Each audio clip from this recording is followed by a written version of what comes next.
from the Lakeside Newsroom of the Henrico Citizen, your hometown news source since 2001. This is the Henrico News Minute with publisher Tom Lapis. Henrico officials could be getting even tougher on data centers than they originally planned. And a popular food festival begins today. We'll tell you about it in today's Henrico News Minute. It's Friday, May 16th, 2025. For a high of 90 today under partly sunny skies, a chance of storms later. Today's News Minute is brought to you by Get Organized RVA. And now for the news. Henrico officials could be close to getting even tougher on new proposed large-scale data centers in the county.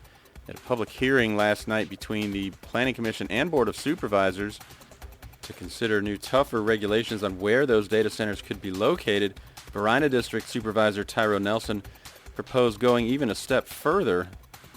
Plan being considered by both bodies would limit large-scale data centers to location within the White Oak Technology Park area, allowing them to be built by right there, whereas they would need a provisional use permit to be located anywhere else in the county. That's a process that would require a public hearing.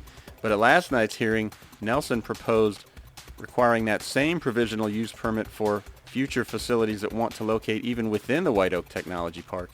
The board voted to defer a vote on the topic until next month.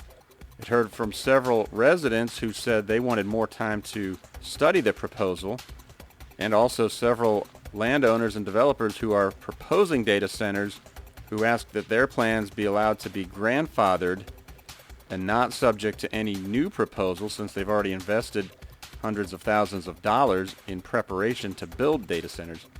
You'll be able to read much more on last night's hearing later today on our website, henricocitizen.com. A nurse aide who was found by a state board to have sexually abused 3 nursing home residents at 2 different facilities, including 2 people at a facility in Henrico, never faced criminal charges, according to our partners at WTVR TV6. While prosecutors cited evidentiary issues, a family member of one of the alleged victims expressed disappointment in what she felt was a lack of justice in the case.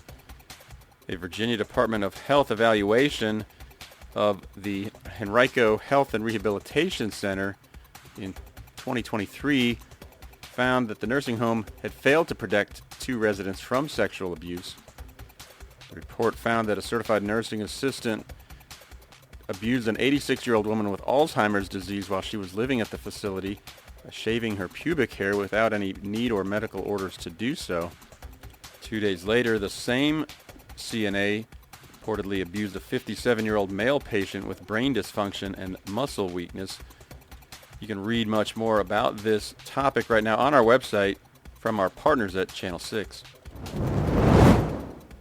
Henrico County yesterday opened its spray parks for the summer season. Officials announced the water will be flowing at each park every day, at least through Labor Day. The parks are open daily from 9 a.m. to 7 p.m. at Taylor Farm Park, Dory Park, the Eastern Henrico Recreation Center, Short Pump Park, Duncroft Castle Point Park, and Twin Hickory Park. And today on HenricoCitizen.com, the 4th in our ongoing series of articles about refugees in Henrico County. The series is produced in partnership with the Chronicle of Philanthropy. Today's article introduces you to several families who have been helped by Reestablish Richmond, a refugee support organization for the region. You can learn more about what it does and how it is assisting hundreds of people in the region each year. Find that article only on HenricoCitizen.com.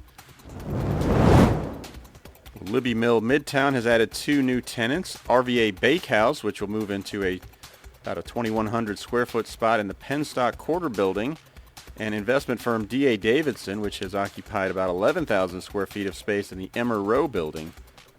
The 2 additions mean there are only 2 more commercial spaces remaining at Libbie Mill Midtown. And today, the 40th annual Lebanese Food Festival returns to St. Anthony Church on Sadler Road in Glen Allen.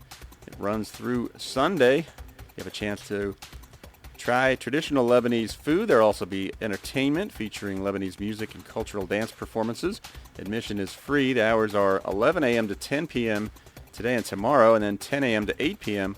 on Sunday. Free parking is available off-site, and shuttle services are available at the Markel office building at 4521 Highwoods Parkway. For details, you can visit LebaneseFoodFestival.com.